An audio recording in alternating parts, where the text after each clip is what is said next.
이번 시간에는 사회복지 전문직의 가치와 윤리 강령을 살펴보도록 하겠습니다. 우리가 가치라고 하는 것은 선호도를 말합니다. 옳다 그르다의 문제가 아니라 무엇을 더, 무엇을 덜 이런 그 상대적 비교 관점에서 선호 또는 선택의 기준을 말하는 것을 가치라고 하는 것입니다. 때문에 사회복지, 우리가 사회복지사라고 이렇게 부르는 전문가이면서도 불구하고 사회복지사는 획일적인 전문가이기 때문에 전문가로서만 선택해야 할 것이 있는 건 아니고 바로 우리들도 하나의 인간이기 때문에 이 선택할 수 있는 또 선호할 수 있는 우선순위에는 개인적 가치도 있고 사회적 가치도 있고 또 전문가로서 전문가로서의 가치도 있는 것입니다. 보통 이 교재를 정리한 것처럼 사회복지 전문직으로서 가치를 먼저 우리가 사회복지 실천이라고 하는 것은 앞에서도 말씀드린 것처럼 사회사업이라고도 합니다. 전통적 사회복지 실천은 개별 사회사업, 집단 사회사업, 지역사회 조직사업이라고 부르는 것처럼 이렇게 그 대상의 범위를 어디로 설정하는지 가지고 상대적인 관점에서 개인이나 가족을 대상으로 한다면 개별 사회사업이라 하고 또는 접근을 올 때는 미시적 접근이라고 합니다. 그에 비해서 상대적 비교지만은 소규모 집단을 대상으로 할 적에는 집단 대상의 실천은 보통 집단 사회사업이라고 합니다. 그에 비해서 지역사회, 요즘은 교통통신의 발달로 인해서 그 범위를 어디까지만 이렇게 한정 지을 수 없을 만큼 굉장히 빠르고 넓게 이렇게 벌어져 있지 않습니까? 그다음에 지역사회 조직사업은 지역사회 이상을 대상으로 하는 실천을 그렇게 부릅니다. 프리드랜더는 사회복지 실천의 기본적 가치를 적어도 선택할 적에 이것은 고려해야 된다라고 하는 기본적 가치를 4가지로 제시를 했는데 그 때문에 목차를 잡을 적에 사회복지 실천의 기본 가치 아니면 사회사업의 기본 가치라고 해서 4가지를 제시를 했습니다. 자, 여기서는 그냥 저는 교재에서 그냥 사회복지 사업의 기본적 가치라고 제목을 달았습니다만 거기에 보면은 교재의 이런 출제위원들의 교재를 보면 똑같은 원어임에도 불구하고 표현을 좀 달리해서 그래서 개인 존중의 원리, 또 자발성 존중의 원리, 또 기회균등의 원리, 사회 연대라고 했죠. 상부상조의 원리 이렇게 해서 기본 가치를 원리의 관점으로 썼습니다. 한번 정리를 해보겠습니다. 자, 약간 제목을 바꿔서 사회사업의 가치. 기본 원리 또는 사회복지 실천의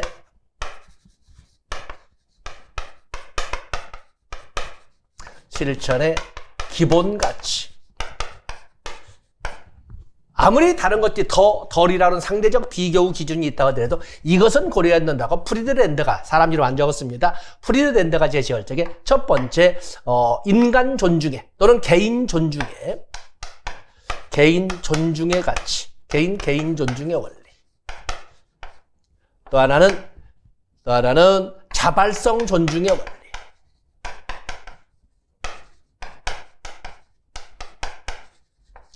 또 하나는 기회균등의 원리.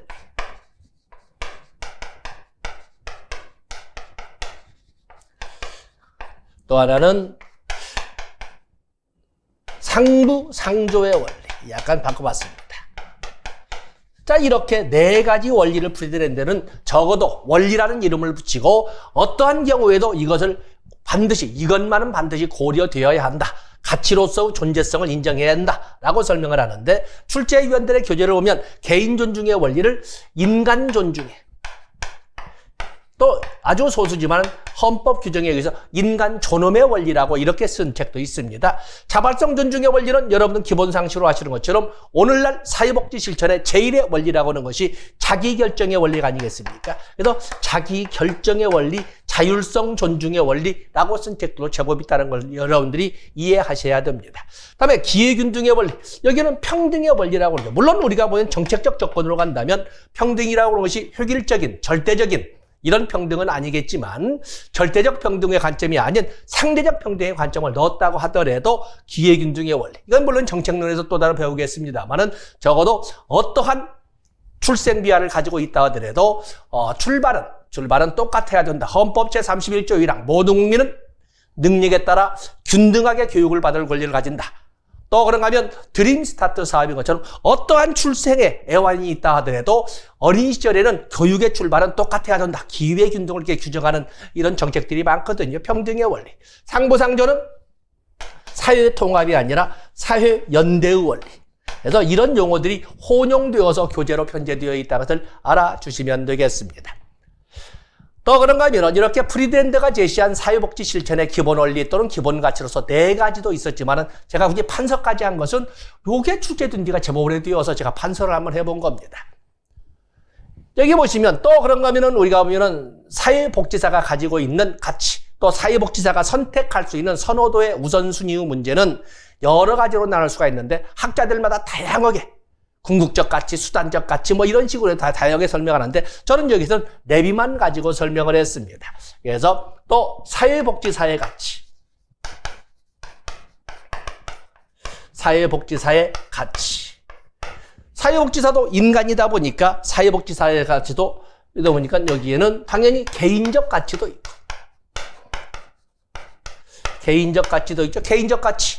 자, 여러분들이 가지고 있는 가치는 옳다 그러다 문제가 아니라 나는 뭐가 더 좋아? 라고 하는 거. 스프랑그가 제시한 것처럼 그야말로 권력의 가치, 아름다운 가치 아니겠습니까? 권력이라고 하는 것은 내 의지에 의해서 나의 행동의 방향이나 아니면 내 주변의 여건의 방향을 내 의사 중심으로 이끌어갈 수 있는 이런 힘을 권력이라고 합니다. 그 때문에 힘이라고 하는 가치는 대단히 좋은 가치예요.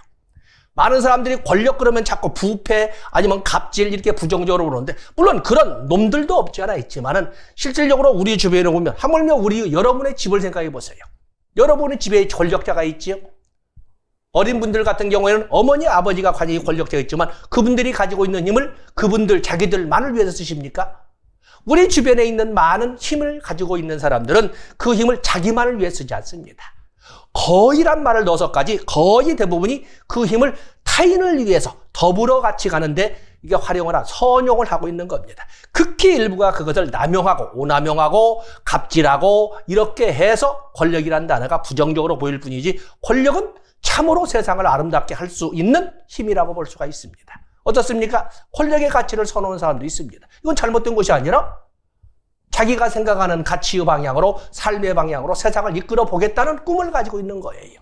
그런가 하면 요즘 자본주의가 돈의 가치, 리의 가치도 있지 않습니까? 또 그런가 하면 아름다움의 가치, 또 사랑의 가치 또는 종교적인 성스러움의 가치 뭐 이런 등등의 다양한 가치 등이 다 존재를 합니다. 자, 이 중에 어느 것을 선택한다고 해서 이게 옳다 그러다 문제는 아닙니다. 제가 부모 입장에서 이렇게 하다 보니까 세상에 살기가 참 힘든데 제 애들도 그야말로 갑자기 노래를 하겠다라고 가수가 되어보겠다라고 이렇게 해서 소위 유수의 그 소위 뭐 실용음악가를 가고 이렇게 할 적에 그 길은 너무 험난하잖아요. 제 애는 그야말로 아름다움의 가치, 그러니까 소리로 들리는 아름다움의 가치를 추구하는데 나는 세상에 이 2가지가 있어야 세상 살기가 편하니까 왜 이걸 선택하지 않을까 짜증이 바락바락 났거든요. 그래서 유형적으로는 해보고 싶으면 해라 라고 했지만 사실은 속이 부글부글 끓었던 거였어요. 옳다 그러다는 아니지만은 내가 살아보니까 아름다움이 나쁜 건 아니지만 살기에는 이것이 없으면 너무 힘들어서 이쪽을 선택하지 왜 이쪽을 선택할까 막 이런 생각을 했거든요. 개인적 가치 소중합니다. 그런가 하면 우리가 살고 있는 우리도 사회 공동체의 일원이기 때문에 사회적 가치도 있습니다. 사회적 가치. 자, 우리가 살고 있는 것을 보통 우리가 민주사회라고 한다면 민주사회에서 선택할 수 있는 다양한 가치 중에 가장 대표적으로 본다면 자유와 평등을 들어볼 수가 있습니다. 자유의 가치 얼마나 소중합니까? 내 맘대로 내 삶의 방향을 결정할 수 있고 내 맘대로 내 주변을 이끌어갈 수 있는 이런 간섭받지 않을 홀가분하게 살아갈 수 있는 자유가 참 소중하지요. 다 평등 어떻습니까? 그야말로 무시받지 않고 누구에게 소위 억눌림받지 않고 평등한 가치. 자유와 평등의 2 가치 중에 어느 가치를 선호하십니까? 설사 자유의 가치를 선호했다고 해서 잘못되었고 평등의 가치를 선호했다고 잘못되었고 그러지 않습니다. 단지 우리가 정치적, 정략적 표현으로 볼 적에 자유를 선호한다면 우클릭했다고 하는 것이고 평등을 좀 더 강조하면 좌클릭했다라고 이렇게 표현해서 좌빨, 우빨 뭐 이런 일의 단어를 좀 비속어처럼 쓰고 있습니다만 그러지 않습니다. 그야말로 사회적 가치로서 자유의 가치도 있고 또 평등의 가치도 있지 않습니까? 또는 정의 구현도 있고.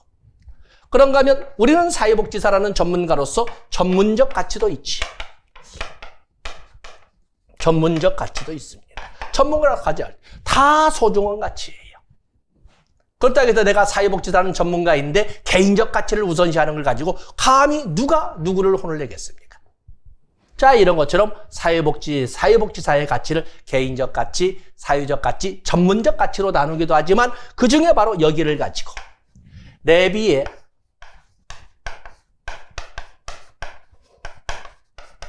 전문직 가치, 또는 전문적 가치라고 상관없습니다. 레비는 전문가로서 선택의 길을, 선택의 결정을 해야 될 가치로서 세 가지 범주로 나눴어요. 그야말로 사람 우선 가치,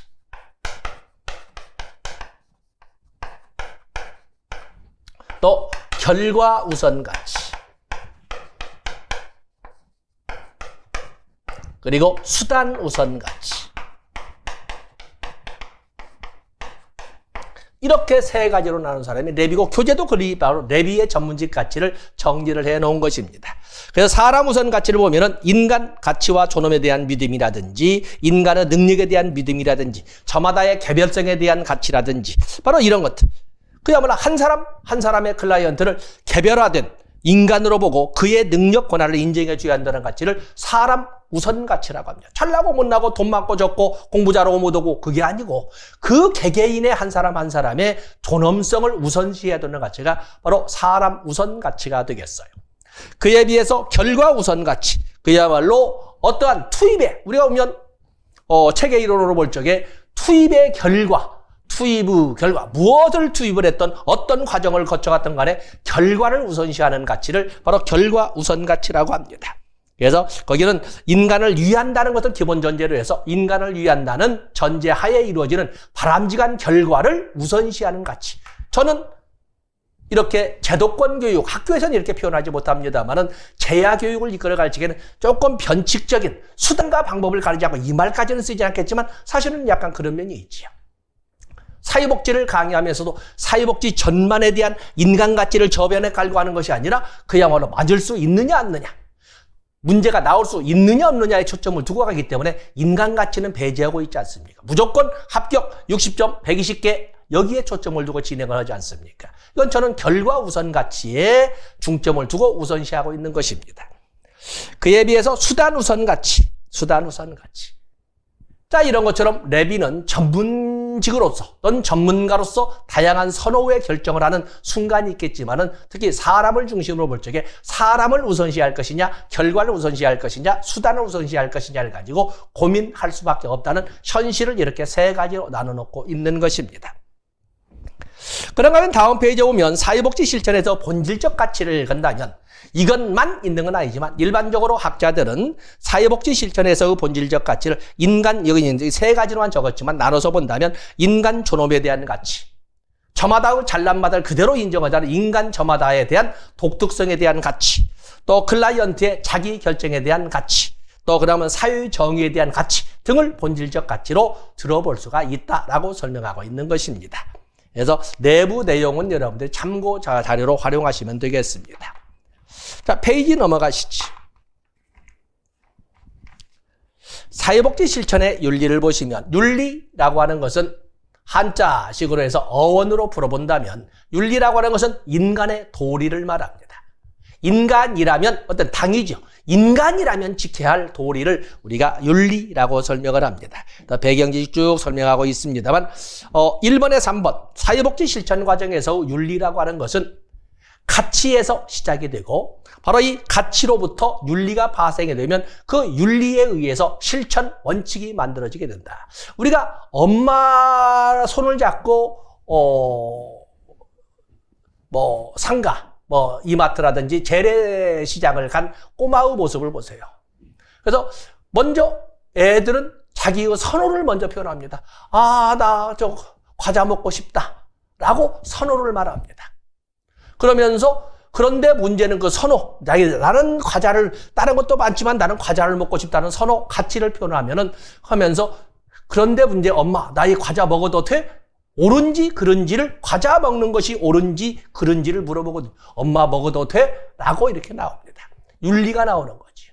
그러면 엄마가 먹어 라고 승낙을 했다면 그런데 가루를 아니면 부스러기를 떨어뜨리면 안 돼라고 하는 실천 원칙을 제시하게 됩니다.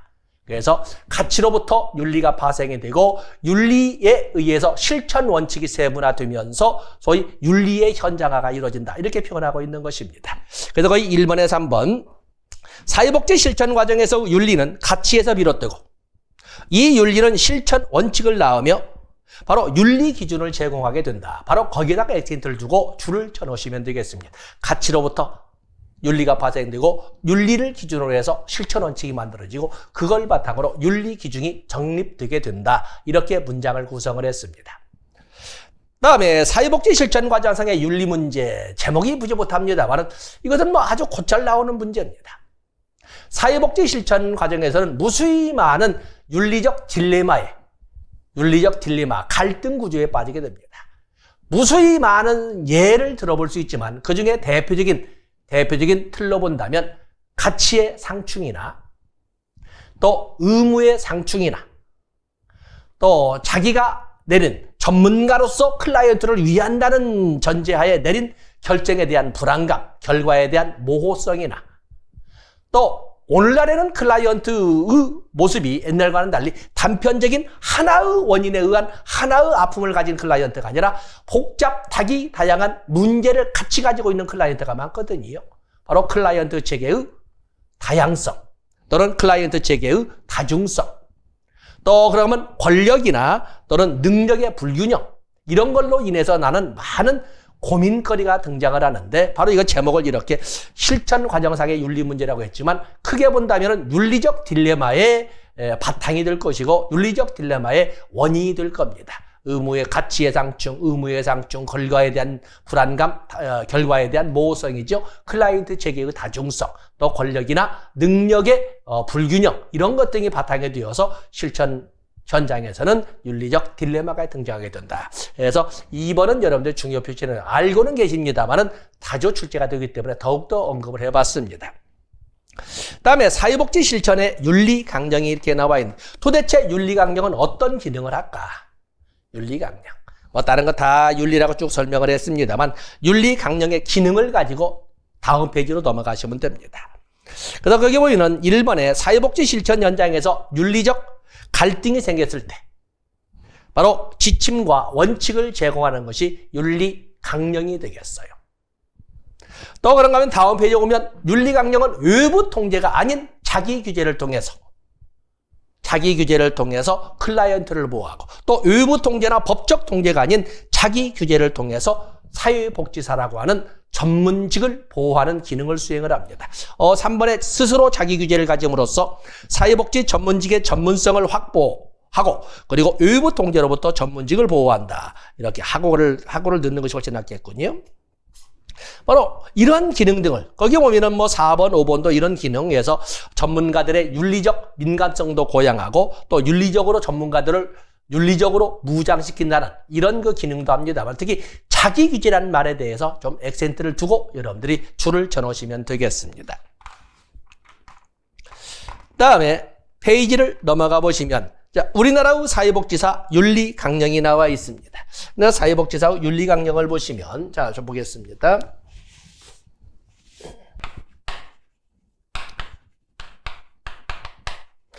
사회복지사의 윤리 강령. 사회복지사의 윤리 강령은 크게 전문과 윤리 기준으로 구성되어 있습니다. 그래서 첫 번째 전문과 그리고 윤리 기준으로 이렇게 구성되어 있습니다. 윤리 기준은 세부 내용으로서 6개의 영역으로 나누고 있는데 사회복지사의 윤리 기준이죠. 그래서 첫 번째가 사회복지사의 기본적 윤리 기준.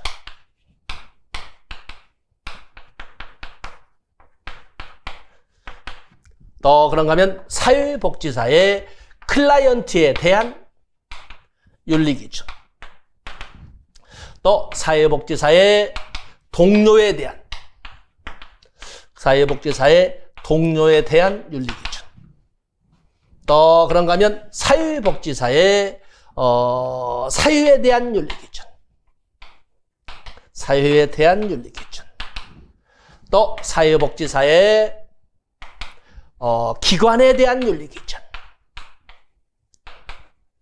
너무 아래로 내려가는군요. 자, 이렇게 5개의 영역.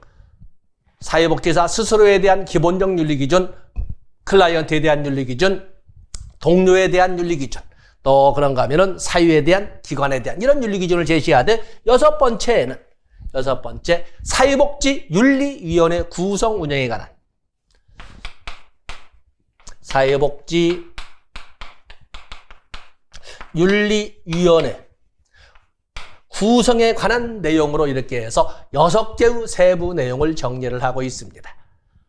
물론 이 사회복지사 윤리강령은 아까 보는 것처럼 어떤 윤리적 딜레마가 등장했을 때 나아갈 방향이나 지침을 제공하는 지정도 하지만, 어떠한 딜레마가 내부에 발생했을 때 자기 규제를 통해서 클라이언트도 보호하고 자기 규제를 통해서 외부 통제로부터 전문직의 세계를 지켜주는 이런 역할도 하고, 또 그 전문직으로 하여금 바로 윤리강령에 근거해서 윤리적 민감성을 고조시키는 이런 역할들을 한다고 그랬습니다.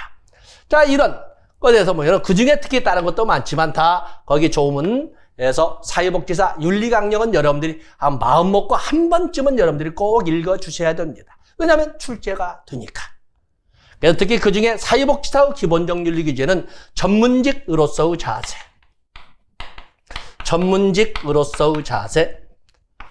전문성 개발을 위한 노력, 또 뜬금없이 사회복지사의 기본적 윤리 기준으로서 발생된 것이 경제적 이득에 대한 태도, 이렇게 3개의 또 세부 내용을 이렇게 담고 있습니다. 그래서 다른 것도 할 것이 많지만 클라이언트에 대한, 동료에 대한, 기관에 대한, 사회에 대한, 여기에는 국가에 대한 것은 없죠. 국가에 대한 윤리 기준은 없습니다. 클라이언트에 대한, 스스로에 대한, 클라이언트에 대한, 동료에 대한, 기관에 대한, 사회에 대한 윤리 기준은 있지만 국가에 대한 윤리 기준은 언급하지 않습니다. 그중에 기본적 윤리 기준으로서 언급하는 것이 전문직으로서의 자세, 전문성 개발을 위한 노력, 경제적 이득에 대한 태도에 대해서 또 세부 내용을 담고 있다는 것을 알고 계시면 되겠습니다. 자, 그래서 거기 2페이지를 그렇게 정리를 하겠습니다. 다음에 페이지를 넘어가 보시면 사회복지 실천 현장에 가치 갈등이 나와 있습니다. 물론 가치 갈등이라고 하는 앞에서 본 것처럼 실천 현장에서 나타나는 윤리적 딜레마의 대표적인 원인입니다.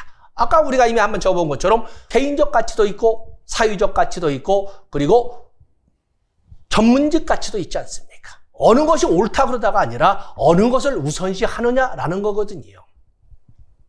여기 보시면 바로 이런 가치관의 상충으로 인하여 나타난 가치 갈등이 있습니다. 그 가치 갈등으로 인하여 바로 윤리적 딜레마, 가치로부터 파생되는 윤리적 딜레마가 등장을 하게 되는데, 거기에서 2번에 1번 개념. 사회복지사는 클라이언트의 자기결정권과 그 한계, 즉 클라이언트의 수용 능력, 법과 윤리, 사회복지기관의 기능 등의 사이에서 선택하고 결정해야 하는 문제에 부닥치는 경우가 많은데, 이를 윤리적 딜레마라고 한다. 그 예를 들어본다는 원인으로서는 앞에서 가치의 상충, 의무의 상충, 결과의 모호성, 클라이언트 체계의 다중성 또는 능력의 불균형, 이렇게 5가지를 큰 틀로 제시를 했지만, 그를 좀 더 확대시킨다면은 아래에 있는 것처럼 개인적 가치와 전문적 가치를 대표로 보는 가치의 상충, 또 상충되는 의무라고 했잖아요. 의무의 상충, 또 클라이언트의 이익과 사회복지사의 이익. 우리가 보면 무조건, 물론 사회복지사 윤리강령을 보면 클라이언트 이익을 우선으로 이렇게 해서 윤리강령을 규정하고 있지만, 그래도 당당한 사회인으로서, 당당한 인간으로서 가치는 클라이언트가 있는 것이 아니라 사회복지사도 있는 거거든요. 때문에 서로 이 양자의 이익을 둘러싼 갈등도 등장할 수가 있는 것입니다. 그런가 하면 많은 경우에 등장하는 것이 바로 4번째, 즉 전문가로서 동료 관계로서 의리를 지켜야 할 것인가, 아니면 사회 정의를 구현하기 위하여 내부 고발자로서 역할을 해야 되는가 하는 문제. 휘슬블로어라는 단어 나와 있죠. 휘슬블로잉이라는 것은 내부 고발자를 말합니다. 많은 문제가 등장할 수가 있을 거예요. 우리가 보면 어린이집에서도 그렇지만 많은 장애인 복지시설에 나오는 이런 장애인 학대 문제 나오죠. 장애인 학대가 뭐예요?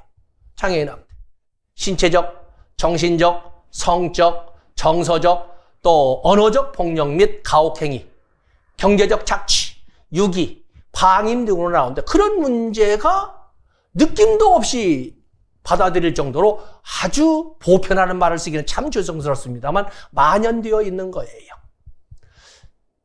언젠가는 거기에 있었던 소위 공익요원의 내부 고발에 의해서 그 사건이 밖으로 드러났습니다만은 그런 것이 그 시설에서만 있었다고 우리가 보겠습니까?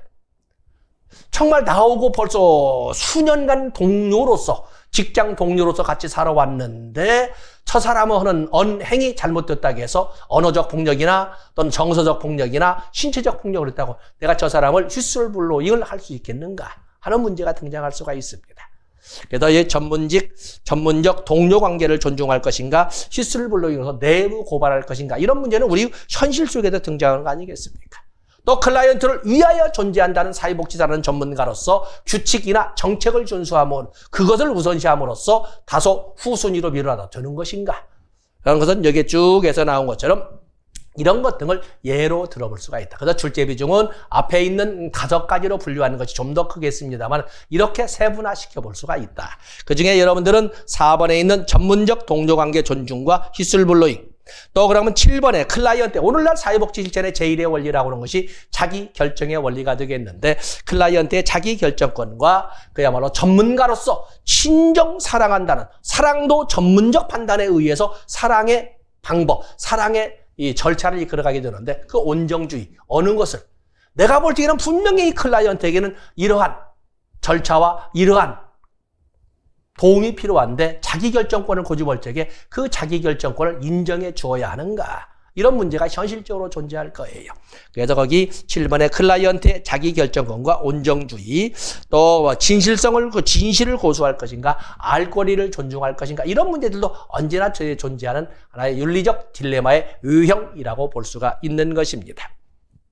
그러면 윤리적 딜레마가 있을 적에 우리가 언제까지나 클라이언트가 해결책을 제시할 때까지 기다릴 수가 없기 때문에 이 클라이언트에게 적어도 사회복지라는 전문가는 필요 즉응의 원칙에 의해서 바로바로 어떠한 결정을 내려주어야 되는데, 바로 많은 학자들이 윤리적 딜레마에서 제시하는 어떤 준거 틀이 있습니다. 그중에 우리가 반드시 가져가야 한다 할 정도로 당연히 출제가 되는 것이 로엔버그와 돌고프의 윤리적 딜레마에 대한 준거 틀입니다. 그래서 로엔버그와 돌고프의 준거 틀이 있습니다. 윤리적 딜레마가 발생했을 때 어떤 우선순위로, 무엇을 기준으로 우선순위를 내릴 것인가라고 할 적에 여기는 전체를 가지고 통으로 출제되기 때문에 여러분들은 반드시 가지고 가십니다. 가장 먼저 생명 존중이죠. 생명 존중. 또는 생명 가치를 우선으로 해서. 세상에 아무리 소중한 가치가 있다고 하더라도 생명 가치만큼 소중한 것 없어요. 그 중에서도 내 자신에 대한 생명 가치. 그렇기 때문에 우리는 당연히 살인이라든지 이런 것은 당연히 불법이고 비윤리적이기 때문에 강력한 처벌을 받습니다만은 자기의 생명 가치를 지키기 위해서 불가항력적으로 나타나는 발생한 살인은 바로 정당방위라든지 자구행위라든지 이런 형법적 용어를 통해서 면책 사유가 되는 거거든요. 그래서 생명 가치. 하물며 그러지 않음에도 불구하고 자신의 생명 가치를 그 어떤 가치보다 후순위로 놓고 하는 이런 직업들도 있죠. 특수부대에 근무하는 사람이라든지, 우리가 가까이에서는 소방 119 구조대라든지 이런 사람들 보면은 그야말로 소방이라고 할 때 우리는 밖에서 보는 소방서를 보고 있지만은, 그러나 그 사람들이 화재가 났을 때 그 불꽃이 막 피어나고 천장이, 지붕이 무너지고 이런 과정에 거기를 뛰어 들어가게 되는 이런 사람들에 대해서는 우리가 단순히 소방관이란 이름으로 그냥 그 사람을 불러주기에는 너무나 그 소중한 거거든요. 그렇기 때문에 당연히 그런 분들에 대해서는 사회적 가치에서 어떤 사람의 가치보다 우선시해 줘야 한다는 것이 우리가 오늘날 이 생명 가치 때문에 그렇습니다. 두 번째, 우리가 살고 있는 세상은 자유와 평등의 가치지만 우리가 사회복지 관점에서는 평등을 이끌어가는 평등을 조성하는 것이냐 아니면 불평등을 야기하는 것이냐를 가지고 두 번째 기준으로 제시했습니다. 세 번째는 자율성이라고 하는데 자유냐 강제냐. 가능한 한 최대한 자기결정의 원리가 반영될 수 있도록 자유의 세 번째 가치, 선택의 기준을 두고 네 번째가 결국에 우리가 본다는 것은 도움이 필요한 사람에게 도움을 줄 적에 넘쳐나는 자원을 가지고 필요한 것을 주는 것이 아니라 갖고 싶어도 같이 못 오는 사람에게 갖는 것, 활용할 수 있는 것 이상으로 넘치는 자원을 가지고 있는 사람에게 일부를 가져다가 채워주는 거거든요. 우리가 보는 아무리 아니라 징세라는 표현으로 쓰고 있지만은 바로 이제 그런 문제에서 나는 것이 설사 다른 사람의 도움을 받아서 복지를 실행한다 하더라도 최소 침해의 원칙, 최소 침해, 최소 손실의 원칙을 적용해야 된다. 그리고 나서 다섯 번째가 우리가 그렇게 비슷하게 보는 삶의 질의 원칙. 뭐 비밀보장? 비밀보장은 여섯 번째예요. 비밀보장은. 아주 절박한 도움이 필요한 사람에게 비밀보장이라고 하는 것이 소중하지 않다고 말은 못하지만은 절박한, 그야말로 생존의 기로, 생사의 기로에 선 사람에게 비밀보장을 내세우기에는 너무 잔인한 거예요. 그리고 나서 일곱 번째, 진실이냐 아니냐. 이런 등을 따지는 기준을 바로 노엠버그와 돌고프가 제시한 거였어요. 기존의 기출문제를 보면 이것을 차례대로 서열한 것도 있고 아니면 중간중간 가로를 넣어서 채워넣는 것도 있었습니다.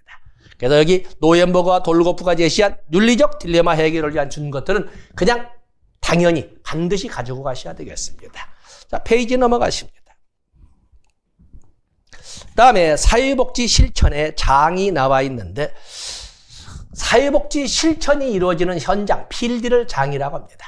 다양한 기준에 의해서 실천의 장을 나누고 있는데 그중에 언제나 출제가 되고 언제나 출제가 된다, 이번에도 나온다 라고 제가 말씀드리는 것이 바로 1차 현장과 2차 현장.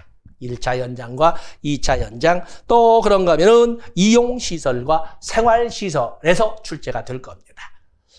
아주 착한 문제가 나올 때에는 하나만 가지고 나오지만 보편적으로는 두 가지를 믹서시켜서 나옵니다.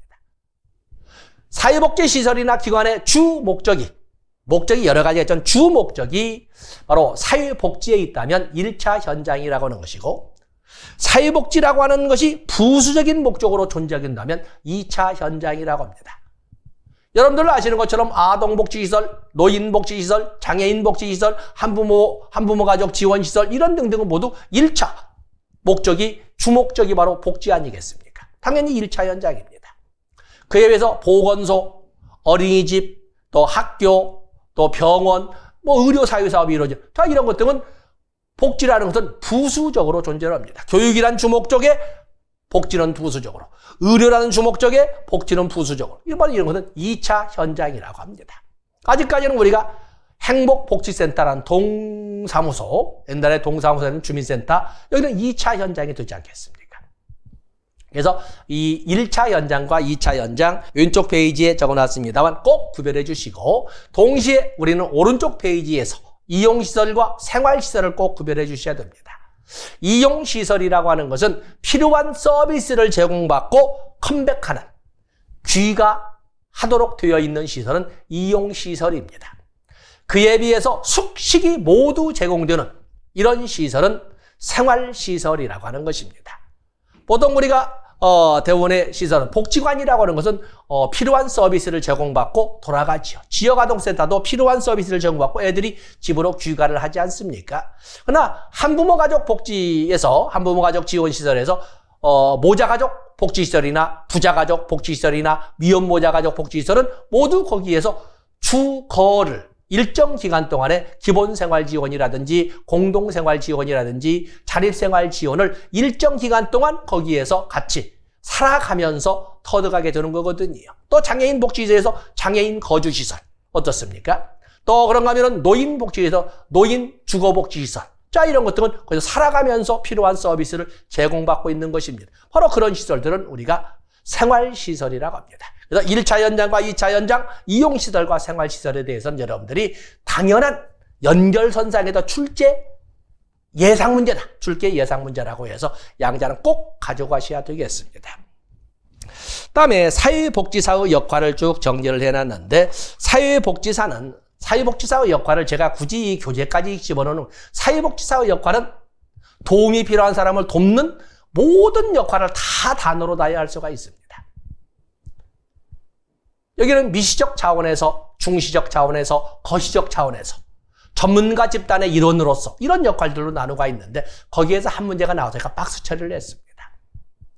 미시적 차원이라고는 결국에 그 대상을 클라이언트 개인이나 가족을 대상으로 할 때는 미시적 차원에서의 사회복지사라고 부를 수가 있습니다.